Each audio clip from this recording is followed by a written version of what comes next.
Hello friends, welcome to study knowledge.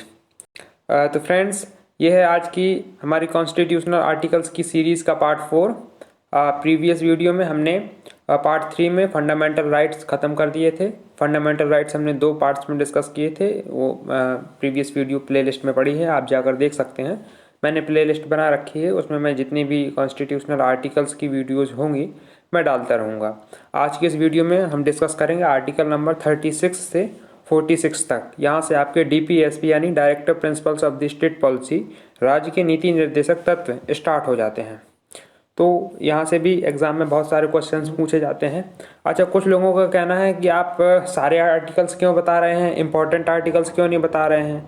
तो ठीक है ना, कुछ बच्चे हैं वो इम्पोर्टेंट आर्टिकल्स पढ़ते हैं, लेकिन अब जो कमीशन है जैसे कि यूपीएससी या यूपीपीएससी, ये सब लोग जानते हैं कि बच्चे इंपॉर्टेंट आर्टिकल्स पढ़ते हैं, तो इनका कोई भरोसा नहीं है कि ये क्या पूछ दे, कहाँ से पूछ दें।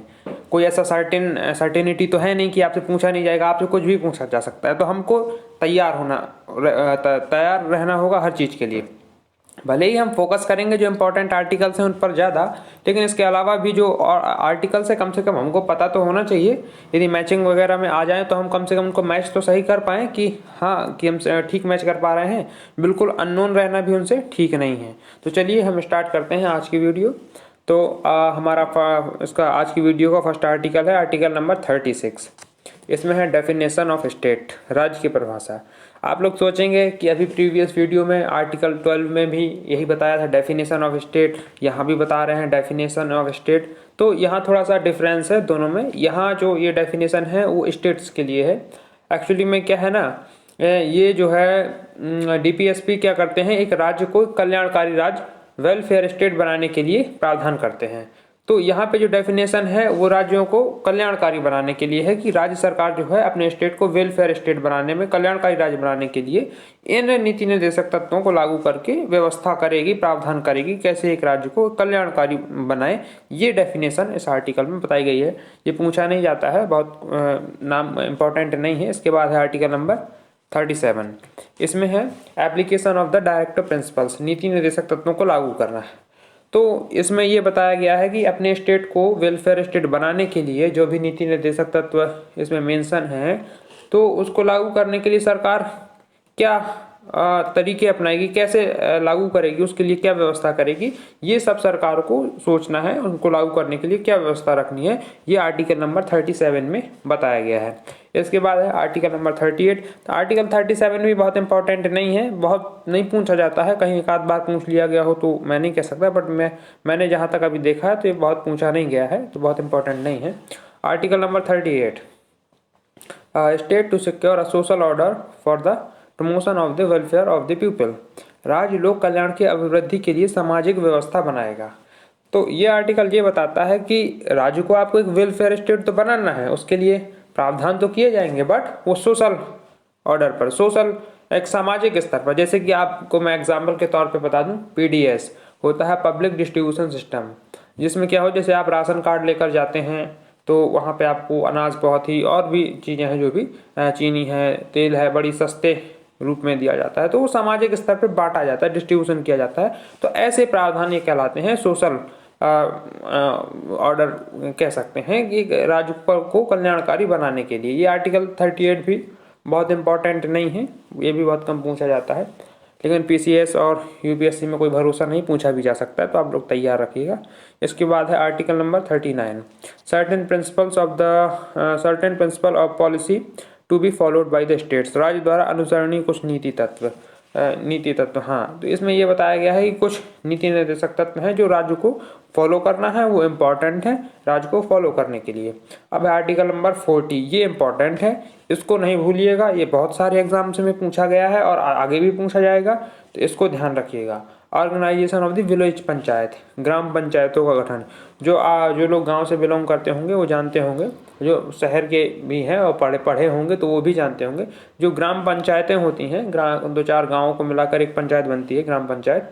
तो ये जो ग्राम पंचायतें होती हैं उनका गठन है इसी के अकॉर्डिंग होता है, आर्टिकल नंबर 40 के अनुसार ही होता है। तो इसमें ग्राम पंचायतों के गठन के बारे में बताया गया है, ये बहुत इंपॉर्टेंट है, इसको नहीं भूलिएगा, ये याद रखिएगा। फ्रेंड्स मैं बताना भूल गया, 39 में आर्टिकल 39 का एक पार्ट और है, आर्टिकल 39A। ये इंपॉर्टेंट है, ये कभी कभार एग्जाम में पूछ लिया जाता है, इसलिए मैंने इसको 40 के बाद लिख दिया है, लेकिन इसका सही क्रम होगा 39 के बाद 39A आएगा, फिर 40 आएगा। तो आप लोग इसको यदि नोट कर रहे हो तो करेक्ट कर लीजिएगा। आर्टिकल 39A में बताया है equal justice and free legal aid, समान न्याय और निःशुल्क विधिक सहायता कि जो है आर्टिकल 39A के अंतर्गत सभी को समान रूप से न्याय दिया जाएगा और जो भी कानूनी हेल्प है वो कानूनी हेल्प दी जाएगी। आर्टिकल 39 में ही ये भी मेंशन किया गया है कि समान कार्य के लिए समान वेतन, कि मेल हो या फीमेल हो, दोनों यदि समान कार्य करते हैं तो उनको वेतन भी समान दिया जाएगा। उनके साथ किसी भी प्रकार का डिस्क्रिमिनेशन इस आधार पर नहीं किया जाएगा कि वो मेल है या फीमेल है। यदि वो कार्य दोनों एक ही कार्य करते हैं उसमें है तो उसका भी जो पे है, पेमेंट है, वो भी समान ही रहना चाहिए, आर्टिकल 39 में बताया गया। इसके बाद आते हैं हम आर्टिकल नंबर 41 में। Article number 41, right to work, to education and to public assistance in certain cases, कुछ दशाओं में काम, शिक्षा और लोक सहायता पाने का अधिकार। ये भी आर्टिकल आप ओनली पढ़ लीजिए, बहुत ज़्यादा इंपॉर्टेंट ये भी नहीं पूछा नहीं जाता है, बहुत कम पूछा जाता है, लेकिन फिर भी आपके नॉलेज में होना चाहिए। Article number 42, provisions for just and human conditions of work and maternity relief, काम की न्यायसंगत और मानवोचित दशाओं तथा प्रसूति सहायता का उपबंध।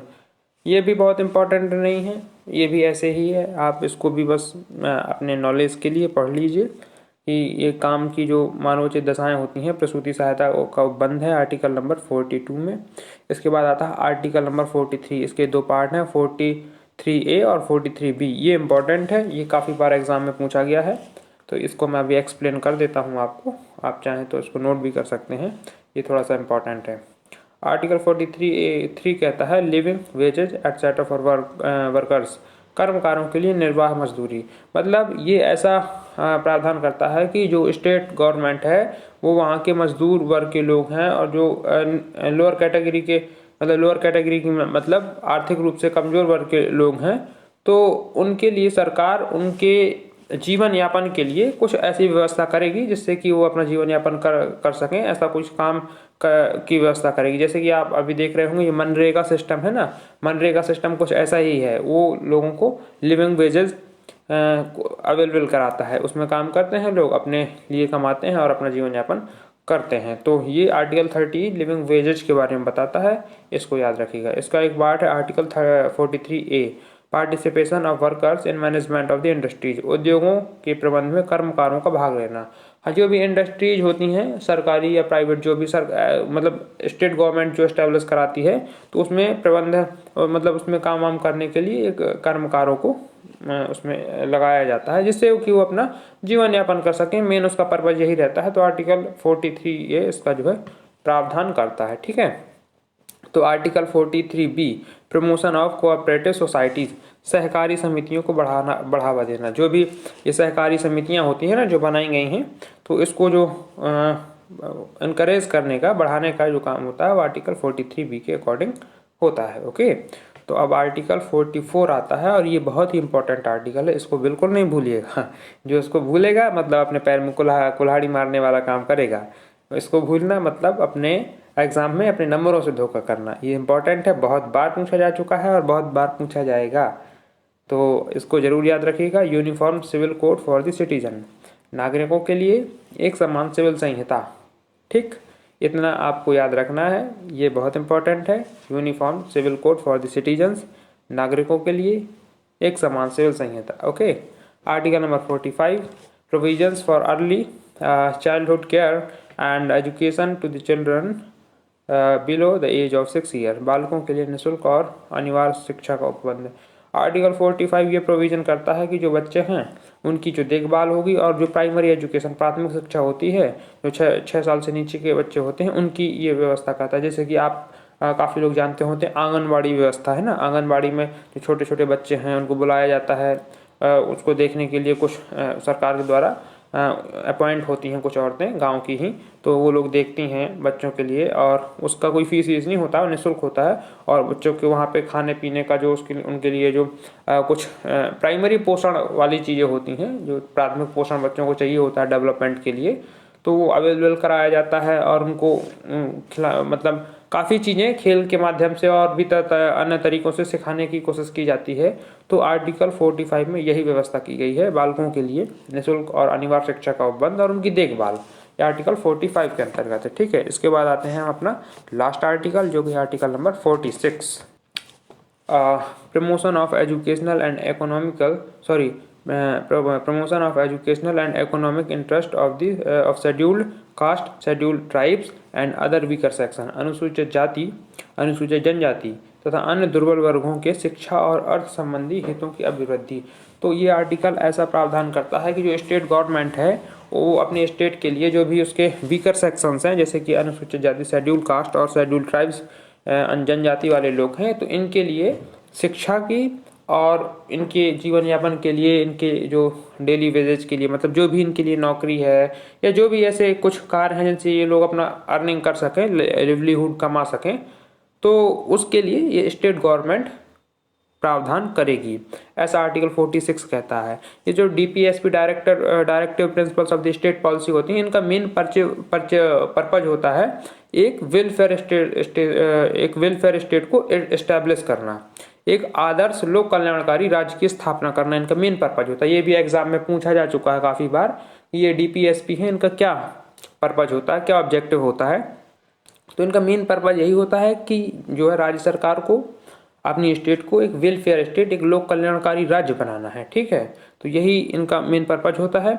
इसके अलावा सरकार बाध्य नहीं होती है कि ये संविधान में मेंशन किए गए हैं तो सरकार को ये सब सारे प्रावधान लागू ही करने होंगे अपने स्टेट में। ये सरकार की इच्छा के ऊपर डिपेंड करता है। यदि सरकार जरूरी समझती है, आवश्यक समझती है कि हमारे राज्य में इनको लागू किए जाने की आवश्यकता है, लोग ऐसे हैं जो जिनको इनकी आवश्यकता है, तो सरकार लागू करती है। और बाकी इसमें कोई बाध्यता नहीं है, और इसमें काफ़ी ऐसे प्रावधान हैं जिसको सरकार अपनी स्वेच्छा के अनुसार ही लागू करती है। कोई इसमें बाध्यता नहीं है कि आप बाध्य नहीं कर सकते हो, सरकार को लागू ही करना होगा, इस सरकार के ऊपर डिपेंड करता है। तो फ्रेंड्स, ये रही आज की वीडियो। आज की वीडियो में हमने 36 से 46 तक के आर्टिकल्स डिस्कस कर लिए हैं। अच्छी लगी हो तो आप लोग सब्सक्राइब कर लीजिएगा, बने रहिएगा। हम और भी ऐसी वीडियोज़ लाते रहेंगे जो आपकी पढ़ाई में बहुत हेल्पफुल रहेंगी। आप भी पढ़ रहे हैं, साथ ही साथ मैं भी पढ़ पा रहा हूँ आपको वीडियो बनाने के उसमें। और बाकी हम आते रहेंगे वीडियोज़ के साथ। नेक्स्ट वीडियो में हम आर्टिकल 46 के आगे डिस्कस करेंगे, और आप देखते हैं हम अगली वीडियो में 10 आर्टिकल डिस्कस करते हैं या 15 आर्टिकल डिस्कस करते हैं। मे बी अगली वाली वीडियो में हम जो है नेक्स्ट पार्ट में पहुँच जाएंगे। Thank you friends, welcome.